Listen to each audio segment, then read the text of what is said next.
asalaamaaleykum mbokk internet yi seen football TV nuyu naa leen bu baax jeex leen di am mbégte saa su ne dafa leen vidéo gars yi dama bëgg ñu ñëw nag ñaari match yi ñu def si jàngat maanaam ñu def benn ay enseignement si deux matchs yi laataa coupe du monde bi xamante ne moo ngi ñëw parce que bëri na ay jàngat que ça soit Pape Thiaw la façon nu mu joué yenn système yu mu joué yenn joueurs yi ñiy gagné ay points ñi xam dañoo war a améliorer lépp dañ ko waxtaan mais avant ça gars yi maa ngi appelé la fédération donc les autorités de manière générale organisation bi woon démb franchement ëllëg ci biir mën na ndogal mën na ci am mordom mën na am parce que nit ñi ñuy tasee démb li ma dund démb gis nit ñi dund ko man sax dund ma ko quoi mais man dama taxaw seen parce que man accréditation laa damay ñëw rek dugg mais sénégalais li ñuy daj pour dem stade métti na gars yi nga la waay rang yi dina gën a baax man dama rappelé ay 2012 2013 2014 daan naa dem Léopold Sédar Senghor damay rang jënd ticket dugg seetaan ñibbi si waat amu woon benn problème on peut pas être en 2026 am stade bi ñu am ak joueurs sénégalais li ñuy daj pour dem ñuy am coono bi nañ ko xoolaat même billet yi da ngay jënd 1000 francs da ngay jënd bu 10 000 dem toog si 1000 francs loolu àq la organisation fédération nga la waay na ngeen ko xoolaat démb moom ni mu mel mordom mën na fa am artu nag moo gën àtte kenn bëggul ëllëg ci biir ndogal di am ku nekk di def waaw rip Sénégal rip nangam léegi lañ ko loo mën a régler il faut régler tout de suite xam nga démb nag ñëpp dañoo topp euphorie bi gagné nañ kontaan mais sénégalais yi saan coono bi ñuy daj rek pour dem stade ak pour ñibbi rek da nga naan est-ce que jar dem stade jar nag donc encore une fois les autorités loolu ñoo ngi koy xeex ñoo ngi wax ngeen bàyyi sa xel xam nga joueurs yi dañuy football après def nii tàccu dem laal seen avion dem seen yoon pendant que les sénégalais souffrent loolu du yoon loolu na ma ko bëggoon jàlle gars yi nag damay wax si deux matchs yi nag ñu bëri bi ñu naan Pérou la ñuy daje wala Gambie kenn sawarul woon parce que ñu bëri Belgique lañ bëggoon comme man Portugal wala yooyu noonu mais franchement faut savoir que esprit partenaire yi ñu am comme Gambie par exemple a très bien joué et bëri na sonal nañ ñu bu baax bëri na ay jàngat yu ñu ci mën a def jàngat yi ñu ci mën a def mooy par exemple les trois systèmes yi xam Pape Thiaw exploité na ko utilisé na ko le système à 3 défenseurs xam nga donc avec les pistons le système à 4-4-2 dans le même match muy le match de démb def na 4-4-2 def na 4-3-3 mais pour man les trois systèmes le système bi xam nga ne man moom laay privilégié mooy le 4-3-3 je trouve que moo gën a équilibré parce que offensif faut trop défensif faut trop di nga am jeu bi tey sa yenn joueurs yi seen talent ci lay gën a génn par exemple un Habib Diarra je trouve que dans le système à 3 défenseurs mu nekk que 2 milieux terrain moom ak kenn pour man Habib Diarra qui tu veux voir day projeté wu di dem fu ko neex voilà day ragal parce que moo tax dem footballam démb c'était un peu brouillon da ngay gis ne un Pathé Ciss était à l'aise par rapport ak ce système là mais un Habib Diarra du système par exemple loolu jàngal la pour xamante ne Pape Thiaw bàyyi ko xel parce que boo xoolee final bi tamit bi ñu joué dans une défense à 3 Habib Diarra n'était pas là loolu lu ñu war a bàyyi xel la leneen lu xamante ne dama ko noté que dans une défense à 3 par exemple Abdoulaye Seck était lourd Abdoulaye Seck li ma seetlu par rapport ak Mamadou Sarr wala ak yeneen défenseurs yu ñu am Niakhaté ñooñu ils sont beaucoup plus modernes que Abdoulaye Seck certes Abdoulaye Seck def na ngandi match mais Abdoulaye Seck dafa may fàttali ancien défenseur du Sénégal Kader Mangane donc Diagne Faye ñu koy waxatee ñoom ñu nga Diawara Abdoulaye Sonko xam nga joueurs yooyu lu may fàttali un peu ngirandaw ak yooyu noonu quoi joueurs yooyu costaud mën a dem am puissance ak yooyu ba pare bal arrêté yi faut savoir que l'après Kara Mbodj kii xamante ne moo ko gën a symboliser c'est Abdoulaye Seck bal arrêté yi moo si mën ñëpp dernier yi ñu fu mujjee tiré yëpp c'est Abdoulaye Seck moom moo dugal ay mbëkk loolu la ëppalee gars yi mais sortir proprement yii xaay beeg yooyu gars yi ñoo ko si man Mamadou Sarr donc Abdoulaye Seck c'est un très bon défenseur rien à dire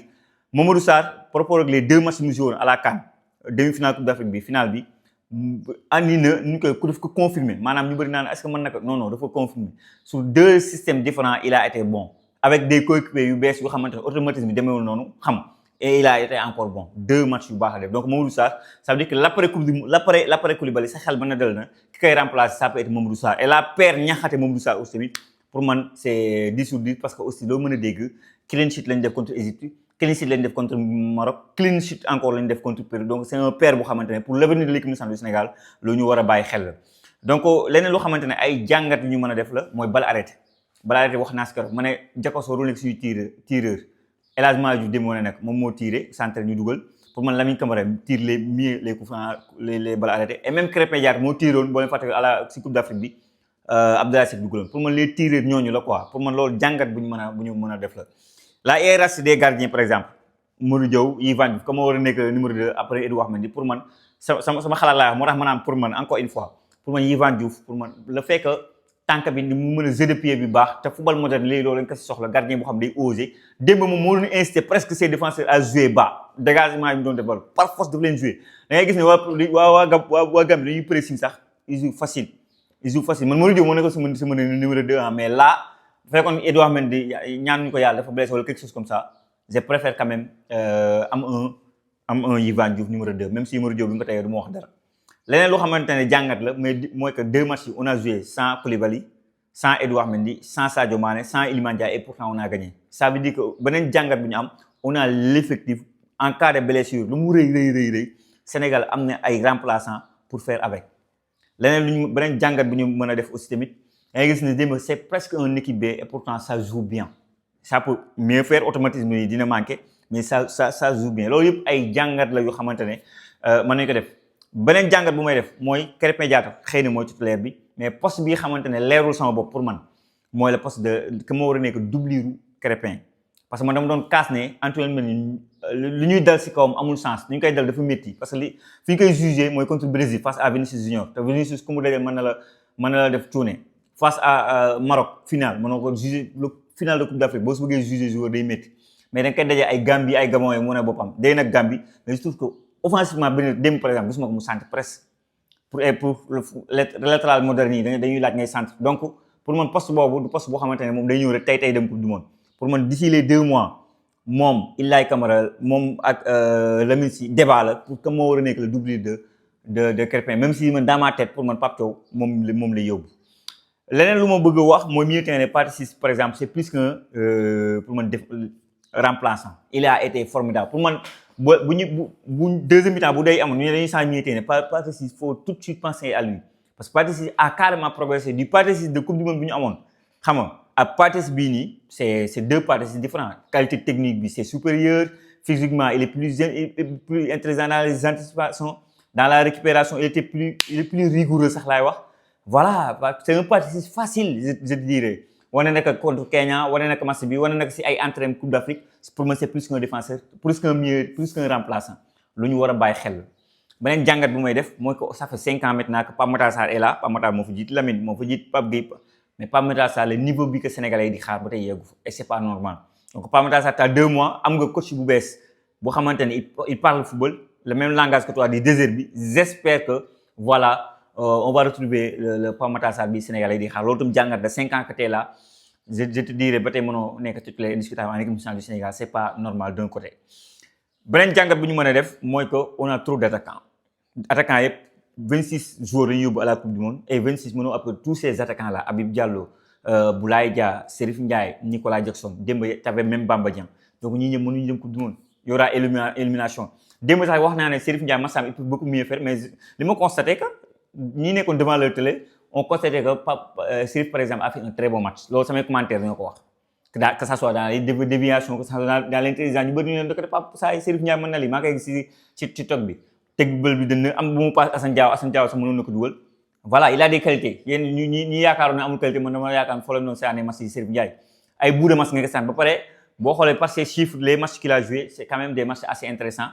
voilà on verra ce que Pape Thiaw va décider Bamba Dieng démb aussi il peut beaucoup mieux faire Bamba Dieng je trouve qu'il peut li mu nekk di wane club démb gis ma démb xam nga je l'ai senti un peu lourd te pourtant du nit ku diis si li ma gis si dafa wàññeeku de par rapport au temps de Olympique de Marseille si li ma gis en termes de vitesse voilà il est là am na abnégation mais il lui manque ce sens là